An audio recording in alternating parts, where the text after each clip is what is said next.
kasih Tuhan. Terima kasih Tuhan. Terima kasih Tuhan. Kau sungguh baik bagi kami. Hamba-Mu sebentar akan menyampaikan kebenaran firman-Mu, tetapi Engkau, Tuhan yang Maha Kuasa, bisa berbicara jauh lebih dalam, jauh lebih banyak kepada setiap pribadi di tempat ini Tuhan. Biar hanya hadirat-Mu yang menguasai tempat ini, yang menguji setiap hati dan pikiran untuk hanya tertuju terarah kepada kebenaran-Mu malam hari ini Tuhan. Terima kasih Tuhan. Hanya di dalam nama Yesus, hendaklah setiap yang bertelinga mendengar dan setiap hati taat untuk mendengar, melakukan firman. Amin. Tuhan, terima kasih Tuhan. Hanya di dalam nama Yesus yang siap untuk kembali belajar firman dan melakukannya berkata amin. Silakan duduk teman-teman.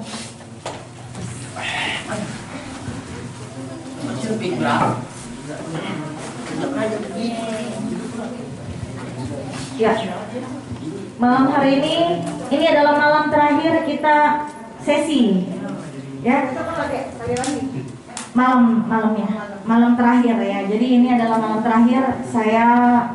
Kita semua berdoa biar teman-teman benar-benar bisa nangkep setiap firman yang dibagikan, setiap pelajaran baru yang diajarkan, teman-teman bisa terimanya bulat-bulat dan masuk ke dalam hati dan hidup teman-teman semua.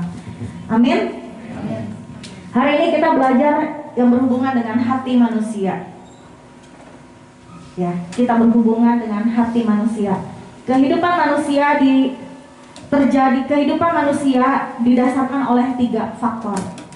Faktor pertama adalah faktor masa lalu. Yang kedua adalah hari ini, sekarang ini, dan faktor yang ketiga adalah faktor masa depan. Masa lalu yang disebut dengan masa lalu adalah sebuah kejadian yang sudah lewat. Kayak tadi kita memuji Tuhan, itu sudah bisa dikatakan itu adalah masa lalu karena itu sudah berlalu, sudah lewat. Dan sekarang yang sedang akan kamu lakukan, termasuk apakah saya akan fokus dengerin, apakah saya akan ngantuk, apakah saya akan main, apakah saya akan males-malesan, itu semua keputusan yang akan membuat teman-teman tindakan apa yang akan kamu lakukan saat itu. Ya, jadi itu adalah keputusan sekarang ini kamu mau ngapain, mau dengerin, mau main-main, atau mau bercanda, atau mau fun doang gitu. Itu semua adalah keputusan hari ini yang sekarang. Dan yang ketiga adalah masa depan. Plan, besok ternyata kita akan pulang, beres-beres, siap-siap. Itu juga menjadi bagian masa depan, masa yang akan datang. Nah, selain 3 faktor tadi, kita juga manusia memiliki 3 hal juga di dalam hidup kita. Yang pertama adalah tubuh, katakan tubuh. Kedua adalah jiwa, katakan jiwa. Ketiga adalah roh. Manusia adalah ciptaan Tuhan yang paling mulia, yang paling sempurna. Karena Tuhan kasih 3 faktor ini hanya kepada manusia. Ciptaan yang kecil ini, tapi dikasih sesuatu yang istimewa dengan 3 hal, yaitu tubuh, jiwa, dan roh. Binatang, walaupun dia segede gajah, walaupun dia sebuas harimau, walaupun dia sekecil semut, dia tidak memiliki jiwa. Sekalipun anjing itu pintar, ikan paus juga memiliki kecerdasan, tetaplah hewan. Dia tidak memiliki jiwa. Yang memiliki jiwa satu-satunya adalah manusia. Dan yang ketiga bagian adalah yang Tuhan kasih di dalam hidup kita adalah roh. Hari ini kita banyak ngupas tentang jiwa. Hari ini kita belajar tentang jiwa. Ada persamaan antara tubuh dengan jiwa. Kalau tubuh itu adalah segala sesuatu yang berhubungan dengan fisik, badan, anggota tubuh. Coba pegang rambut, ya. Pegang hidung, pegang mata, pegang kuping, tangan, kaki, itu semua adalah tubuh kita. Tubuh kita itu adalah tubuh kita. Dan kalau yang berhubungan dengan jiwa, ada yang tahu jiwa itu apa? Ya, Jiwa adalah segala sesuatu yang ada di dalam manusia tetapi tidak terlihat. Contohnya pikiran, perasaan, dan kepribadian. Ada 3 faktor yang meliputi jiwa manusia. Itu nggak kelihatan. Apakah teman-teman bisa lihat sifat itu bentuknya kayak gimana? Ya, sifat itu bentuknya kayak gimana? Apakah teman-teman bisa tahu isi pikiran orang? Apakah kita bisa tahu kepribadian orang? Nggak bisa, karena itu menyangkut jiwa manusia. Kalau tubuh bisa sakit, berdarah misalkan, bisa kelihatan kalau tubuh itu berdarah. Bisa diobatin nggak? Bisa. Termasuk juga dengan jiwa. Apakah jiwa bisa terluka? Bisa. Ya, sakit yang tidak berdarah katanya ya, kalau jiwa itu ya. Sakit yang tidak berdarah, luka yang tidak terlihat gitu. Sama-sama bisa sakit, sama-sama bisa terluka, dan sama-sama perlu disembuhkan. Kalau kita bisa lihat orang dari fisiknya yang bergerak, contohnya kita bisa lihat hari ini Amra mulai ngeriup-ngeriup ngantuk. Amra duduk depan, pindah depan. Ayo Amra, tangan dulu buat Amra. Ayo, saudaranya ada nih. Oh ya, sportif nih, cowok udah ganteng, sportif ya. Sinian, ya nggak apa-apa sinian, ya. Ya, jiwa kita harus sportif, oke? Nah, segala sesuatu yang berhubungan dengan fisik itu bisa kita lihat. Sekarang saya mau tanya sama teman-teman, duluan lapar apa duluan makan? Nah, kalau kita lapar maka kita makan. Duluan mana? Sedih atau nangis? Sedih dulu baru kita nangis. Duluan mana? Marah sama bertengkar? Duluan mana? Kita marah dulu baru kita berantem sama orang, ya. Duluan mana? Happy sama ketawa? Happy dulu, hatinya girang, terus dia ketawa. Kalau ketawa dulu tanpa sebab bahaya, ya. Kita harus ada sesuatu yang lucu dulu, yang fun, baru kita bisa ketawa. Jadi dari sini kita bisa simpulkan bahwa hidup manusia ternyata pertama kali dikendalikan oleh jiwa, bukannya tubuh, bukannya badan kita. Seringkali kita fokus sama hal-hal yang berada di tubuh kita. Kita mandi, kita bikin ganteng rambut kita bikin cakep rambut kita pakai baju yang bagus, kita makan yang enak, kita fokus sama hal-hal yang bisa terlihat dengan anggota tubuh. Padahal jauh lebih penting dari itu semua adalah jiwa kita. Karena apa yang kita alami di dalam jiwa kita, itulah yang akan keluar. Kita merasa lapar dulu. Apakah tahu teman-teman bentuk lapar kayak gimana? Gak ada yang tahu. Itu adalah sesuatu yang dirasakan oleh tubuh. Kita merasa lapar lalu kita makan. Kita merasa sedih dulu nih, hati kita kayaknya aduh berat banget, terluka ya, merasa kecewa, merasa sendiri, merasa dikucilkan. Kita merasa sedih dulu baru kita nangis. Itu yang terjadi di dalam hidup kita. Nah, jadi yang ngomong saya suruh maju ke depan, ya, oke? Jadi kita harus memahami bahwa betapa pentingnya jiwa di dalam hidup seseorang. Kalau tubuh bisa sakit, tubuh bisa terluka, tubuh bisa lemah, begitupun dengan jiwa kita. Firman Tuhan bilang betapa rapuhnya hati itu, begitu sensitif, begitu perasa. Ada hal-hal yang manusia bisa sembunyikan, simpan. Dia sedih tapi di depan teman-temannya bisa ketawa-ketawa, bisa happy-happy. Nah, ini yang begitu bahaya, sebab tidak ada satupun manusia yang bisa mengendalikan apa yang ada di dalam diri dia.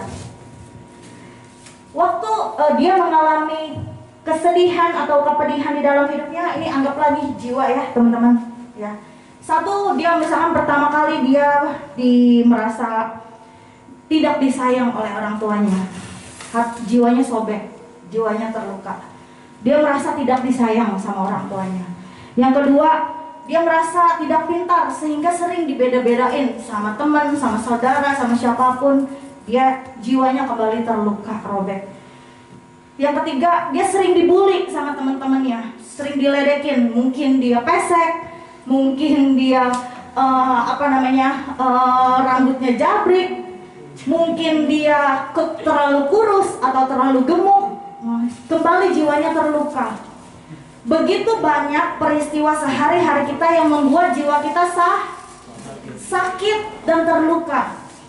Kalau udah begini bisa sembuh gak sendiri? Seringkali kita mengabaikan, kita menganggap nanti juga hilang sendiri. Ya lumrah lah, ini bakal biasa-biasa aja. Kita menganggap ini bakal jadi biasa-biasa aja. Tapi sebenarnya yang terjadi adalah pada waktu jiwa robek, jiwa terluka, jiwa sakit, tidak ada istilah akan sembuh sendiri, nggak bisa. Segala trauma, segala rasa sakit di hati terus dibawa. Waktu dia mengalami dari kecil, terus dibawa sampai dia gede. Ini tetap robek nih, tetap robek, tetap terluka. Itu traumanya, sedihnya, sakitnya terus dibawa sampai dia gede dan tidak bisa pulih sendiri. Waktu akan menjawab, waktu akan memulihkan, itu adalah omong kosong. Tidak ada istilah waktu yang menyembuhkan. Mungkin untuk sementara iya bisa berlalu, tetapi segala hal yang belum disembuhkan tetaplah sakit, tetaplah sakit, luka tetaplah luka. Tidak bisa luka sembuh dengan sendirinya di dalam jiwa manusia. Nah, sebenarnya kita harus mengerti malam ini, siapa sih yang berkuasa untuk menyembuhkan jiwa kita? Yang paling hebat, yang punya kuasa buat menyembuhkan hati jiwa manusia, tidak lain dan bukan satu-satunya yang bisa menyembuhkan jiwa kita, sakit hati kita, kekecewaan kita, rasa malu, rasa minder, rasa takut, rasa khawatir. Satu-satunya yang bisa menolong kita adalah pencipta kita. Dia adalah Tuhan. Yang bisa menolong kita, mengangkat kita, satu-satunya adalah yang ciptain kita, yaitu Tuhan. Bukan orang lain, bukan teman untuk sementara-sementara doang. Yang ada di dunia ini hanya sementara. Tetapi Tuhan bisa masuk ke dalam hatimu yang paling dalam, dia sembuhin. Sehingga kamu benar-benar bisa jadi orang yang merdeka. Hari ini kita mau lihat kira-kira siapa sih yang paling berpotensi untuk melukai jiwa kita? Iblis. Iblis. Beri tepuk tangan, anak saya berani banget.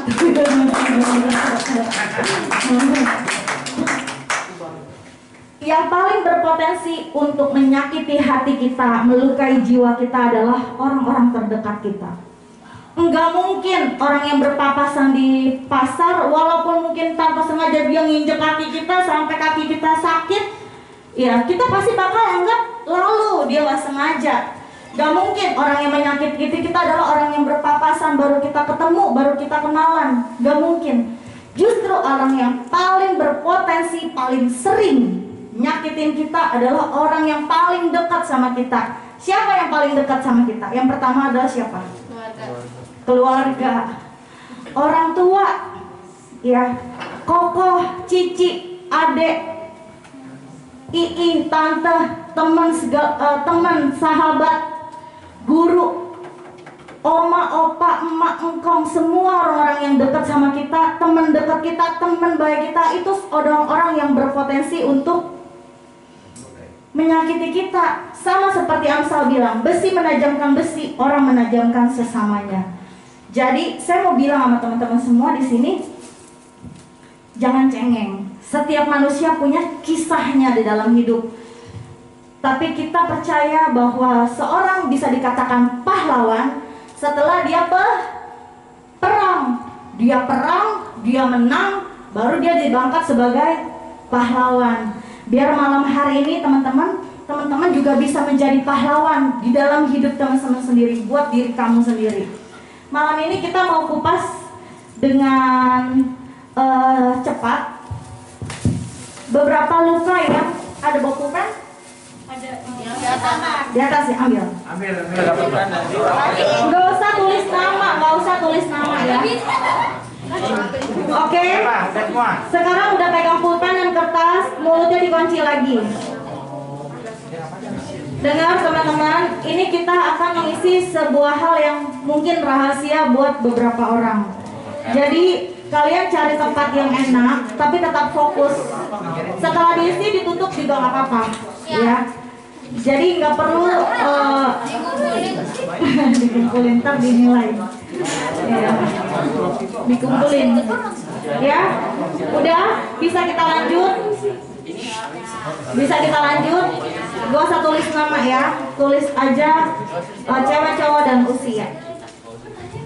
Oke, hal pertama. Gak usah bingung ya, Kalau bingung tanyanya sama saya, jangan sama sebelahnya. Ini bakal berisik. Oke. Kolom yang pertama adalah yang terjadi, yang pernah kamu alami. Kolom selanjutnya adalah efek dari peristiwa yang terjadi. Kalau kamu merasa kamu adalah orangnya, kamu centang. Tetapi kalau kamu merasa itu bukan kamu silang.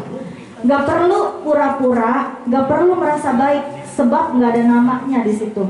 Jadi kamu harus menjawab dengan jujur, terbuka apa adanya. Kalau kamu mau dipulihkan di dalam area ini, kalau kamu mau merasa saya mau bebas dari hal-hal yang tidak baik, yang negatif ini, kalian harus terbuka, harus jujur apa adanya. Jadi nggak perlu terus-terusan berpura-pura menjadi baik, tapi terbukalah di hadapan Tuhan. Oke, kita berdoa dulu.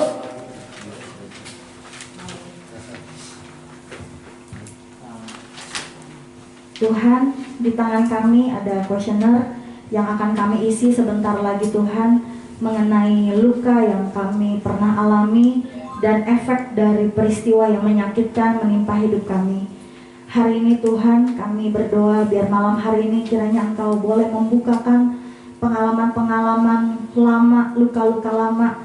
Mungkin waktu kami masih kecil, waktu kami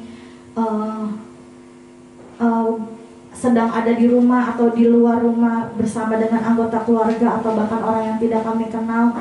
Biar malam hari ini Kau singkapkan Tuhan, sehingga malam hari ini Kau bisa perlahan-perlahan Kau datang ke dalam hidup kami dan memulihkan hidup kami Tuhan. Kami berdoa biar Engkau sendiri yang menuntun satu persatu setiap teman-teman youth di tempat ini yang akan mengisinya. Terima kasih Tuhan, kami percaya keterbukaan adalah awal dari pemulihan. Amen. Dan biar malam hari ini terjadi pemulihan di dalam hidup kami. Terima kasih Tuhan, hanya di dalam nama Yesus yang siap untuk mengisi kuesioner dengan kejujuran terbuka berkata amin. Kita dengan cepat ya, saya nggak mau ngulang karena ini banyak banget. Enggak, saya akan guide. Saya akan tuntun. Saya akan jelasin satu-satu. Makanya ini banyak. Jadi teman-teman harus diam ya. Saya akan jelasin satu-satu. Oke? Mulutnya dikunci bisa ya. Hal yang pertama yang terjadi itu waktu kamu diremehkan sama orang. Ya, luka batin yang terjadi kalau kita sering diremehin sama orang. Pertama, kita akan jadi orang yang minder. Ya, kita jadi orang yang pemalu. Disuruh ini nggak bisa, disuruh ini nggak bisa saya, disuruh ini saya nggak bisa, saya takut.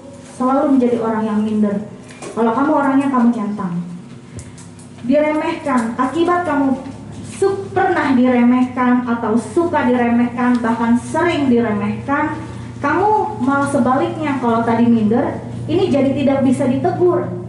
Ngomongin sedikit, dia lebih galak. Dikasih tahu sedikit, dia lebih sok jagoan banget. Ya, dia tidak bisa ditegur banget. begitu keras kepala, begitu susah untuk dikasih tahu, untuk dinasehatin. Kalau kamu orangnya centang, akibat diremehkan. Yang ketiga adalah, ini adalah hal ketiga yang berbeda, adalah kamu berubah menjadi orang yang perfeksionis.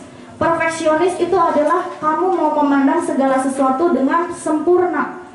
Jadi kamu mau melakukan semuanya dengan sempurna. Ini lukisan kalau miring sedikit benerin sampai dia tegak rapih, ya. Ini keset berantakan, dia mau kesetnya tuh sempurna, rapih, tersusun. Ya, orang perfeksionis seperti itu, segala sesuatunya harus rapi, susun, rapi, teratur dan baik. Itu akibat diremehkan, untuk dia menunjukkan dirinya bahwa dia adalah top, dia adalah yang di atas, dia serba bisa. Yang keempat, akibat diremehkan, kamu menjadi suka berbohong. Dusta jadi kebiasaan. Dulu diremehin, sepatu lu jelek, jadi bahan ledekan sama teman-temannya karena dia pakai sepatu paling jelek, diledekin sama yang lain. Akibatnya besok-besok dia pinjam sepatu sepupunya dan dia bilang ini sepatu gua mahal. Dia pakai kaos KW tapi dia bilang sama yang lain ini kaos baru, ini asli, gua beli 300.000, gua beli 500.000. Jadi suka dusta karena suka diremehkan. Yang selanjutnya adalah aktualisasi diri, ingin tampil. Karena suka diremehkan, kamu gak bisa, udahlah jangan dia lah, dia mah gak bisa, udah lu aja. Mungkin suka, dan teman-teman suka ngomong kayak gitu ya. Dia suka diremehkan, akibat itu dia jadi ingin tampil, ingin show off, apa-apanya ingin kelihatan nomor satu, ingin apa-apanya pengen juara, apa-apanya pengen yang paling dilihat. Itu juga akibat pernah diremehkan. Diremehkan ini yang mungkin paling sering mungkin sama orang tua kita, sama guru, sama teman, balik lagi ya. Yang tadi saya bilang, justru ini adalah orang-orang terdekat yang melakukan itu kepada kita. Yang selanjutnya diremehkan itu adalah jadi sombong, sama seperti dusta yang jadi kebiasaan. Jadi sombong dia, karena diremehin jadinya maunya sombong terus, maunya bagus terus. Sepatu gua mahal, tas gua mahal, handphone gua mahal, ya. Gue gunting rambut 1 juta, ya gitu ya. Jadi semua serba sombong, karena dia takut diremehin orang, karena dia takut direndahin orang, jadinya dia sombong karena dia pernah diremehin. Akibat diremehin dia jadi pemarah, sensitif, dikit-dikit marah, akibat suka diremehkan. Ada kemarahan yang dia simpan. Saya percaya setiap manusia nggak suka diremehin ya. Kita maunya dihormatin, diseganin, diperlakukan dengan baik. Tetapi waktu kita diremehkan orang, kita jadi kesel, marah, dikit-dikit jadi maunya marah terus sama orang.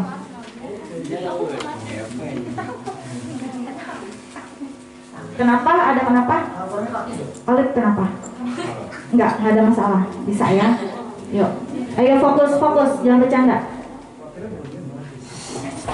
Selanjutnya setelah pemarah, akibat diremehkan, dia jadi penuntut. Dia suka nuntut orang.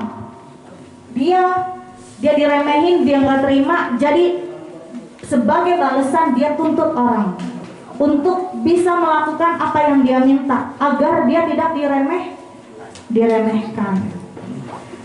Selanjutnya akibat diremehkan, ini cepat aja ya, begitu oke centang, begitu nggak oke silang, centang oke, begitu nggak silang gitu. Jadi kita apa adanya aja. Setelah itu akibat diremehkan kita menjadi baper, cepat tersinggung, ya. Jadi begitu sensitif, sama seperti sebelumnya ya, dikit-dikit baper.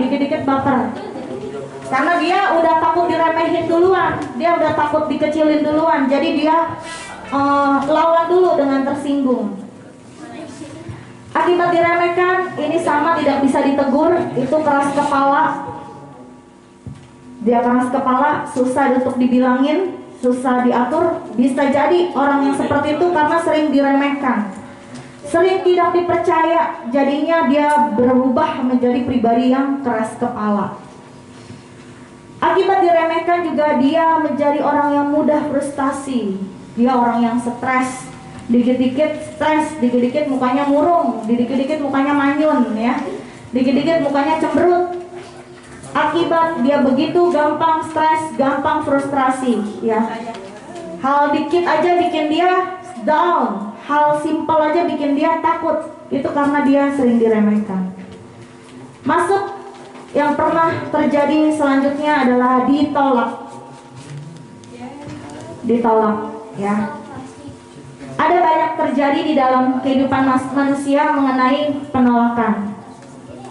Mungkin kadang-kadang suatu hari kalau suasananya enak, kamu bisa tanya sama mama kamu, "Mah, waktu saya lahir, waktu mama hamilin saya, kira-kira mama seneng gak saat itu?"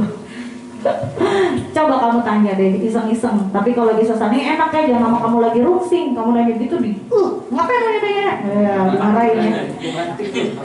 Kok banting lo, mamanya galak. Ya kan galak.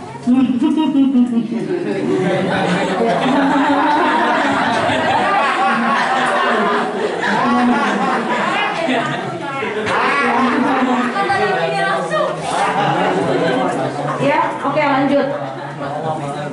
Jadi kadangkala ditolak dalam kandungan, kehamilan kamu waktu mama kamu hamil, dia tidak berharap kamu ada. Bisa jadi mungkin saat itu dia masih kecil.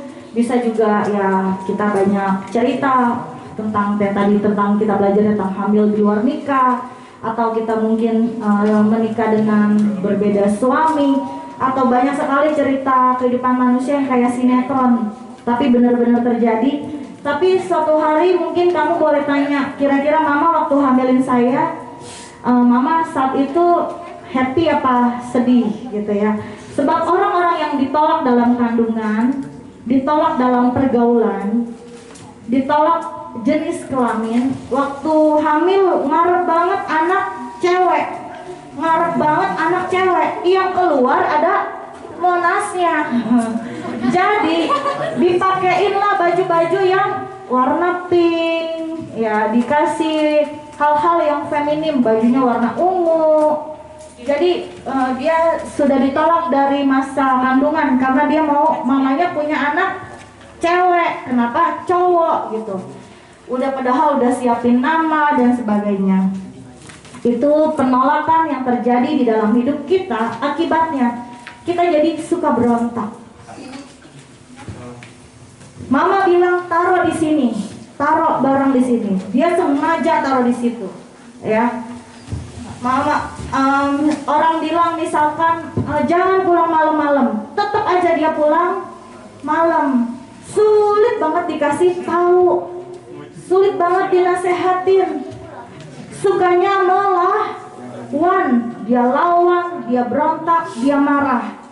Itu salah satu akibat orang yang ditolak. Terus orang yang ditolak itu akibatnya juga dia menjadi mungkin karena ditolak jenis kelamin, dia jadi anggota LGBT ya. Karena sering cewek tapi diperlakukan seperti cowok. Anak cewek suruh main bola, anak cewek suruh manjat genteng, anak cewek suruh dipakainya celana terus, kaos terus, anak cewek rambutnya dipotong cowok. Nah, lama-lama dia merubah identitas dia menjadi cowok walaupun dia cewek. Selanjutnya, kalau kamu ditolak, kamu selalu merasa sendiri. Ada rasa sepi di hati, kesepian terus. Sama teman-teman mungkin happy, bisa ketawa-ketawa, tapi kalau udah sendiri rasanya sepinya tuh bener-bener sunyi gitu ya, kayak sendiri. Selanjutnya adalah kepahitan atau trauma. Ditolak itu membuat kalian pahit dan trauma. Susah untuk senang, susah untuk tersenyum, cemberut terus, serius terus. Selanjutnya ditolak itu adalah kita menjadi orang yang pemarah atau keras, yang seperti saya bilang tadi sebelumnya. Diumpetin aja kalau misalkan takut dilihat, ditutupin biar kiri kanannya nggak lihat ya. Jadi kamu bisa bebas ngisi ya.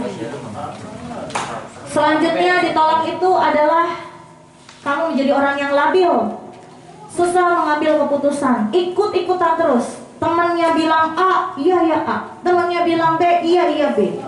Orang suruh ini, ikutin ini. Orang suruh itu, ikutin itu. Begitu labil, tidak punya pendirian, tidak punya pendapat. Ikutin orang, biar dia bisa diterima. Karena pada dasarnya dia merasa ditolak, jadi dia ingin membuktikan ke orang lain kalau dia adalah layak untuk diterima. Makanya ikutin terus, orang mau apa dia ikutin.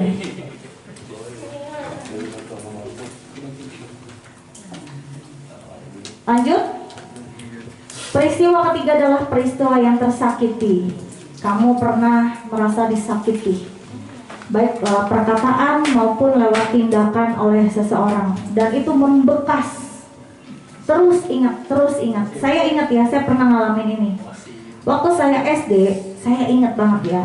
Tapi sekarang saya udah dipulihin, tapi saya mau cerita sama teman-teman malam ini. Waktu saya SD, di kantin SD saya itu ada orang yang jualan es teh, ya, es teh manis. Jadi udah kebiasaan kita sebagian anak-anak tuh kalau istirahat beli nasi uduk, habis beli nasi uduk beli es teh dia, biasa tuh lanjut kayak begitu. Nah kebetulan karena saya, cici-cici saya tuh sekolahnya di situ, jadi saya cukup dikenal sama orang-orang yang dagang di kantin sebagai adiknya Susana, Santi, Vera gitu. Saya dikenal gitu sama para pedagang di kantin itu, karena kita sekolahnya sama di situ. Suatu hari sebenarnya mereka baik-baik gitu. Jadi kalau saya datang saya sering diduluin, gitu, Sani gitu. Dia udah tahu karena udah kenalin ya. Jadi saya merasa ya saya disayang, disukain gitu oleh mereka semua. Sampai suatu hari saya beli nasi uduk, saya lupa itu harganya berapa. Saya beli nasi uduk dan kembaliannya itu tuh kembalian recehan, logaman gitu. Logamannya jatuh ke parit depan kantinnya. Saya ambil, waktu saya ambil, saya diledekin sama tukang es teh itu. Katanya, ih jijik, ih jorok, ih ambil itu bekas apa gitu, bekas pipis, bekas apa gitu. Saya geli, saya lompat ke belakang dan saya tanpa saya sadarin logam yang saya pegang ini jatuh ke tong es tehnya dia, tepat jatuh nyemplung. Waktu nyemplung kayak begitu, tukang es tehnya langsung berubah mimik mukanya, dia langsung samperin saya dan dia tampar pipi saya. Ya, saya mundur ke belakang, saya anak kecil, saya lupa, saya pikir saya mungkin saat itu kelas 3 atau kelas 2 atau kelas 4, lupa, masih kecil lah pokoknya. Saya mundur ke belakang, terus saya mau nangis, saya kayaknya malu gitu. Dia habis tampar pipi saya, terus dia langsung kayak mukanya tetap masih marah gitu. Terus akhirnya saya keluar dari kantin itu. Bertahun-tahun ya, dari kelas 3 sampai kayak terakhir sepertinya sampai saya lulus, saya nggak pernah injek kantin itu lagi. Karena saya merasa takut, merasa malu, merasa marah, merasa nggak terima. Saya rasa gini, itu es teh setong tuh paling berapa duit gitu.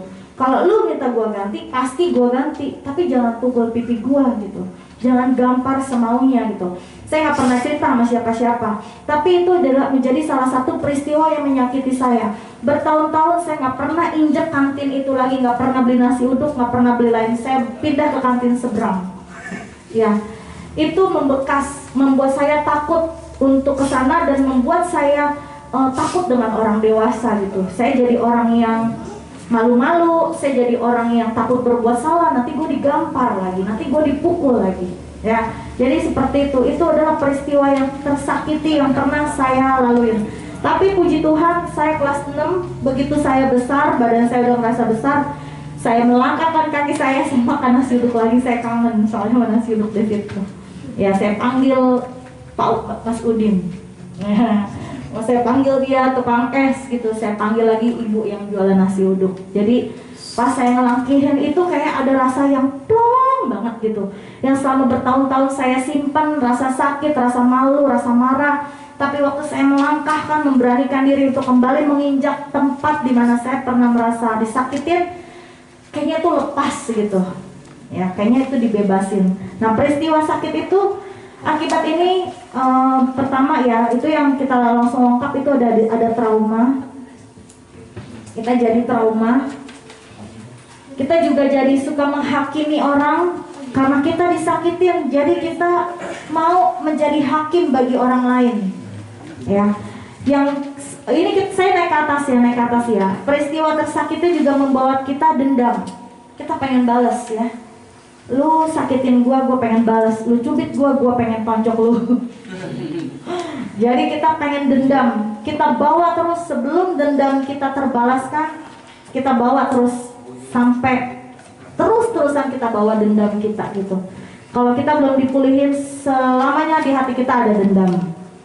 Terus kita juga jadi orang yang suka gosip, suka menjelekkan orang.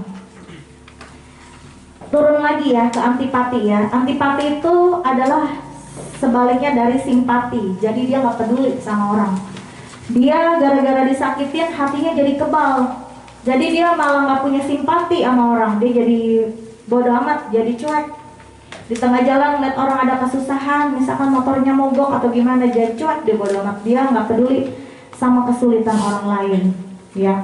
Karena dia merasa dulu aja gua sakit nggak ada yang tolong gua, nggak ada yang bantu gua, ngapain gua bantu orang, ngapain gua tolong orang gitu. Membuat dia menjadi beku hatinya. Selanjutnya adalah sulit mengampuni, ya. Kamu susah untuk ngampunin orang. Orang minta, sorry ya tadi gue minta maaf, ya udah gitu. Kita males-malesan gitu ya ngampunin orang.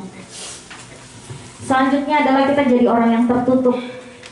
Jadi karena disakitin dia nggak mau membuka diri ke orang lain.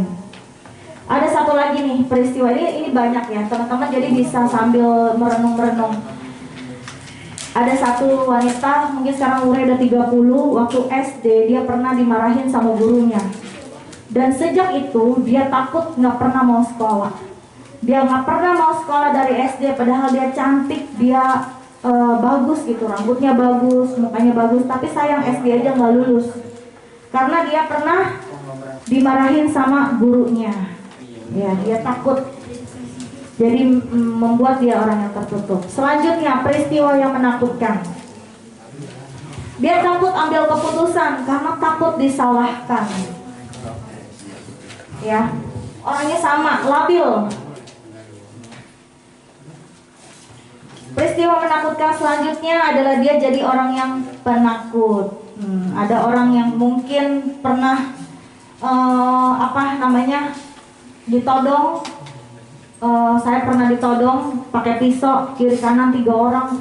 Pisaunya tuh sampai ujungnya tuh kayak berasa sampai ke perut gitu ya, saking lancipnya gitu ya, ditodong.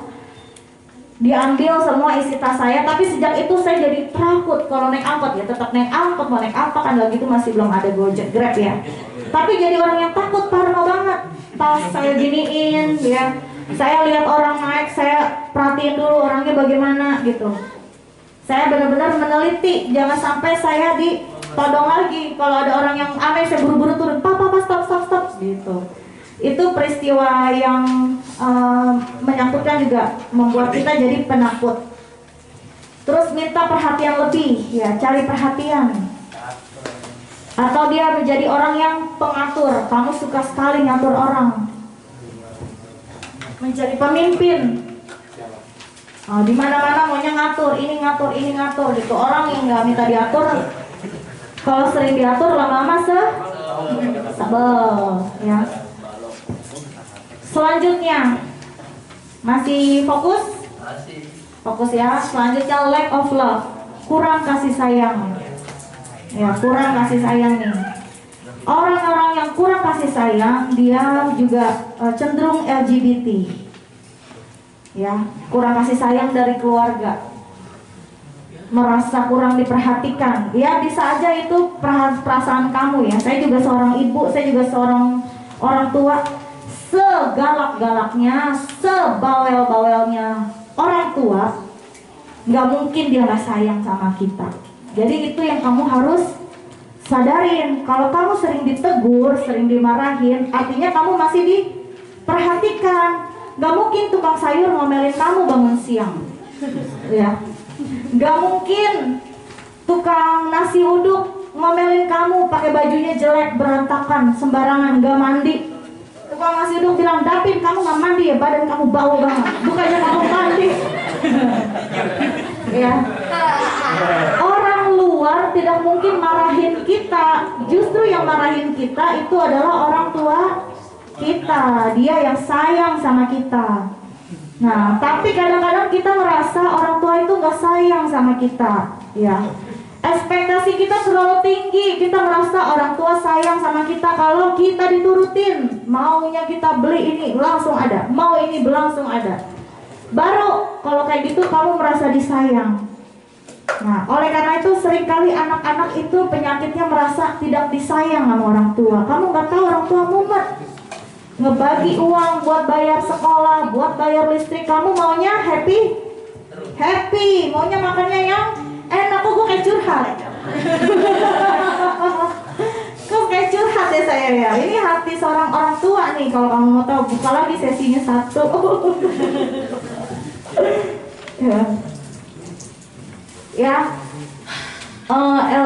LGBT atau kurang kasih sayang juga menjadi orang yang hypersex. Ya, orang yang hypersex itu rata-rata dia senang banget dibelai. Dia senang sekali dipeluk. Dia senang sekali disayang. Walaupun dia tahu itu adalah bercanda.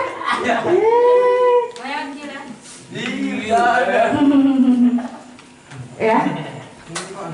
Walaupun dia tahu itu adalah cinta palsu, tetap dia menginginkan cinta itu. Walaupun dia sudah berdarah, dia sudah sakit, dia tahu dikhianatin, dia tahu besok diselingkuhin, tapi dia tetap mau karena dia butuh kasih sayang. Dia merasa kurang kasih sayang ya. Orang yang kurang kasih sayang juga dia cenderung menyakiti diri sendiri. Marah dikit-dikit benturin kepala. Ke tembok. Dia mau menyakiti diri sendiri. Dia ancam orang lain, gue bunuh diri kalau lu macam-macam ya. Gue potong pisau nih di sini. Ya kayak gitu ya. Itu orang yang kurang kasih sayang, dia menyakiti diri sendiri. Itu banyak, jangan ketawa. Orang gede banyak yang kayak begitu. Ya. Yang kurang kasih sayang juga dia sering merasa ketakutan. Dia tidak nyaman dengan hidup dia. Selanjutnya, ayo dengan cepat dikekang. Kalau dia sering-sering dilarang sama orang tua, kesini nggak boleh, ke situ nggak boleh, di sini ya dibatasin terus, ya. Itu anak jalan sedikit takut jatuh, dijagain, digendong terus. Itu membuat anak tidak percaya diri. Ya, kamu merasa ya terlalu dikekang. Dia asik sendiri. Bercanda lagi nih anak nih. Anak siapa sih? Ayo. Ya, dikekang, ya tidak percaya diri. Ya, sedikit-sedikit nggak dikasih, keluar nggak dikasih kepercayaan, itu membuat anak tidak percaya diri. Terus kedua, karakternya kaku. Ya terlalu kaku. Ya tahu deh orang kaku gimana saya jelasin ya. Dia dibecandain dikit sensitif gitu ya, karena terlalu kaku akibat dia kurang bergaul, kurang pergaulan, kuper ya. Kalau anak sering dikekang, kalau kamu sering dikekang, kamu mungkin merasa kamu jadi orang yang kuper, kurang pergaulan, terlalu cupu istilahnya ya. Ketiga, khawatir berlebih. Ya ini juga terlalu dikekang karena dia tidak banyak belajar ya. Di rumah terus, ketemunya sama dia lagi, lu lagi gitu ya. Gak belajar dunia luar. Jadi waktu di luar dia punya perasaan khawatir berlebih. Yang terakhir, kehilangan. Kalau kamu pernah mengalami kehilangan, kamu menjadi orang yang paranoid. Paranoid itu jadi orang yang ketakutan berlebih. Ya, berlebihan. Dia pernah, mungkin seorang ibu pernah keguguran.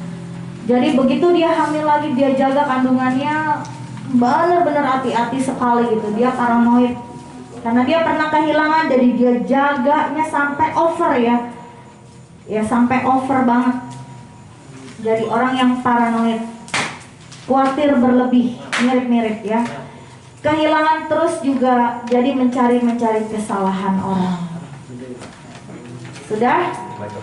Isi ya dari 1 sampai ke 7.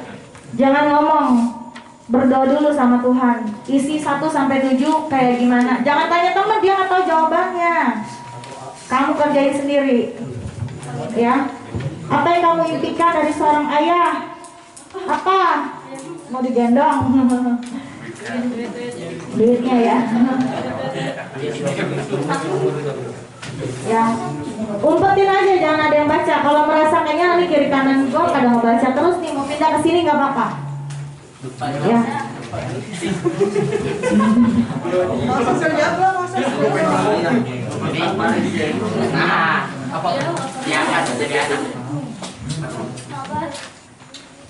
Ya, isi ya. Pudi mana Pudi?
Curahin aja isi hati kamu, perasaan kamu, pikiran kamu di selembar kertas.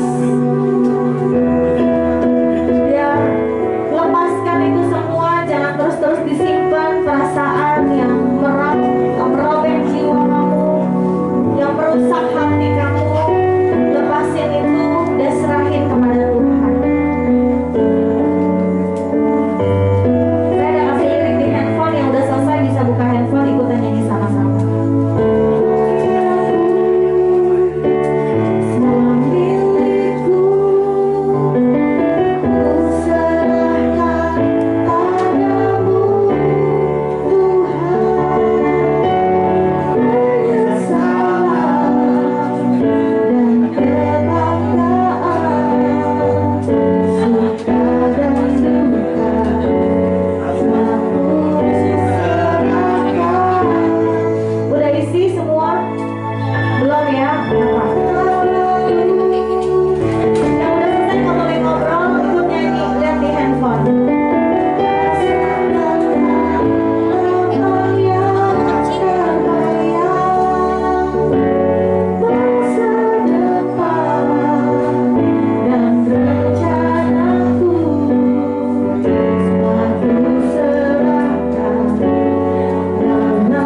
yang terkulai tidak dipatahkannya, sumbu yang telah pudar tidak akan dipadamkannya.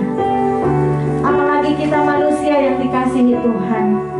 Teman-teman, kalau hari ini kita sudah mengisi kuesioner tentang luka jiwa yang kita alami, yang kita simpan, yang tanpa kita sadari sudah menyakiti hati kita, dan kita bawa rasa marah, rasa kecewa, rasa dendam, pemberontakan hidup kita.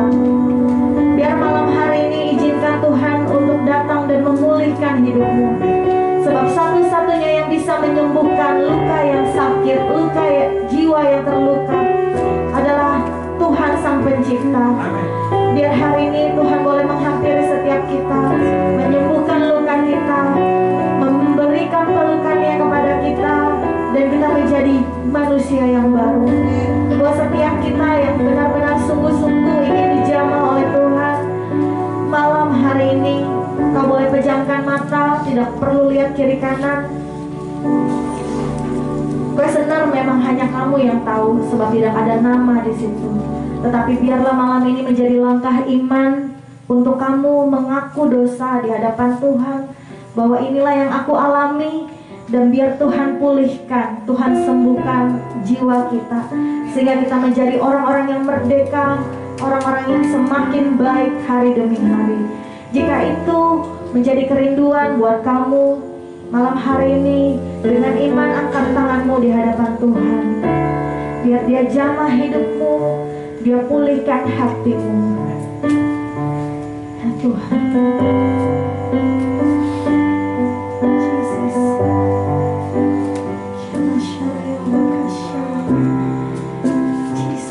Jesus, hampiri setiap anak-anak di tempat ini Tuhan. Hampiri setiap kami Tuhan.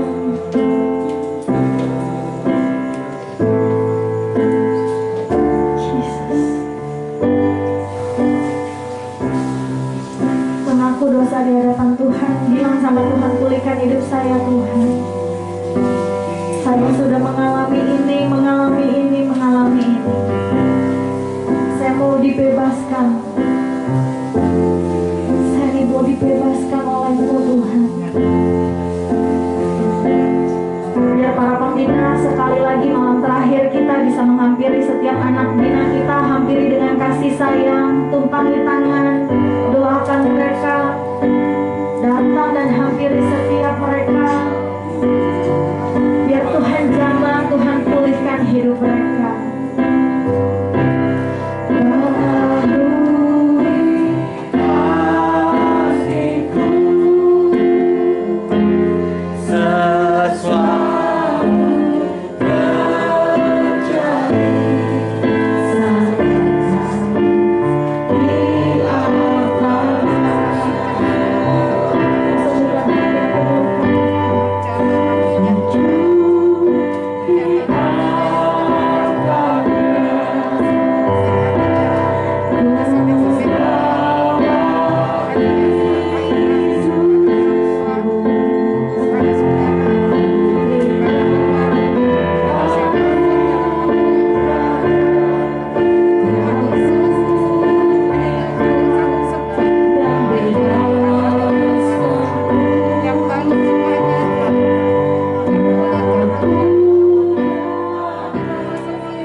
cinta padamu. Aku rindu hadiratmu, Tuhan. Aku ingin selalu dekat padamu, menikmati kehadiratmu. Sekali lagi kita katakan, aku cinta padamu Yesus. Aku cinta padamu.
semua berdoa,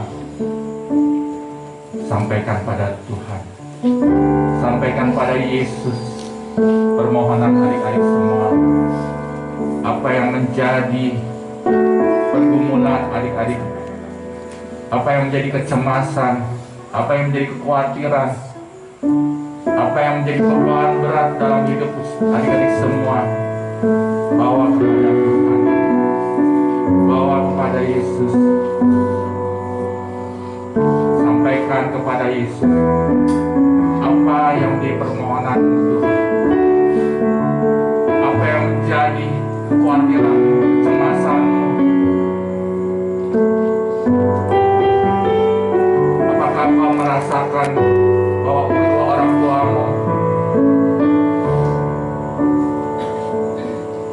menjadi masalah dalam hidupmu?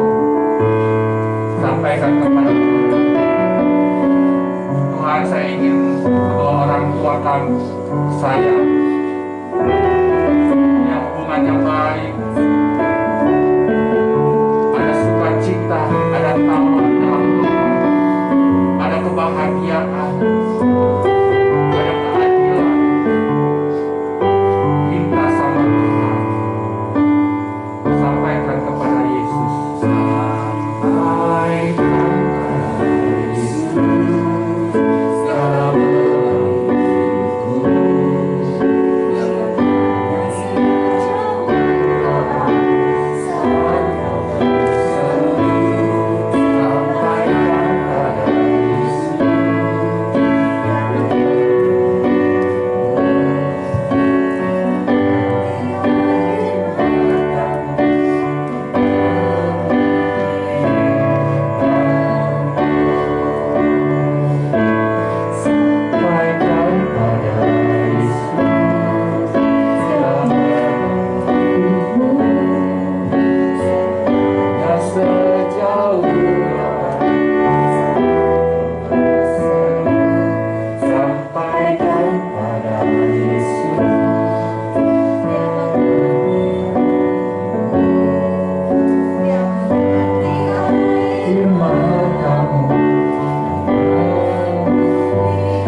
sementara anak-anak-Mu berdoa Tuhan, biar Tuhan lawat setiap pribadi demi pribadi Tuhan. Tuhan tolong hati mereka, pikiran mereka, tubuh, jiwa, dan roh mereka Tuhan, agar terpelihara sempurna dalam hidup mereka Tuhan. Biar saat ini Tuhan, Roh Kudus melawat setiap pribadi, bekerja dalam kehidupan mereka Tuhan. Jikalau ada yang salah Tuhan di mata Tuhan, biar Tuhan penggal, Tuhan hancurkan di dalam nama Tuhan.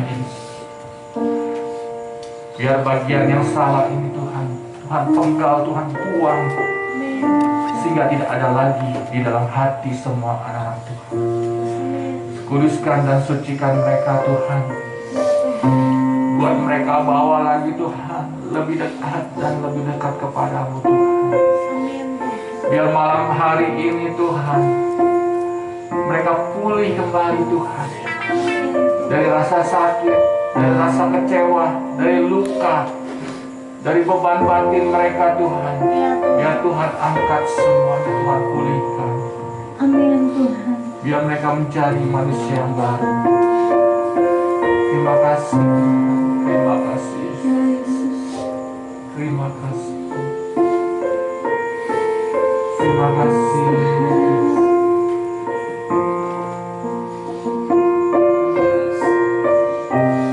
Haleluya. Miliki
putramu yang terkasih, Tuhan kami Yesus Kristus. Terima kasih Tuhan untuk malam hari ini Tuhan. Kami boleh merasakan Tuhan perjumpaan pribadi kami dengan Engkau Tuhan. Kami boleh merasakan Tuhan pernyataan cinta kami kepada Tuhan. Kami boleh mengatakan perasaan rindu kami kepada Tuhan.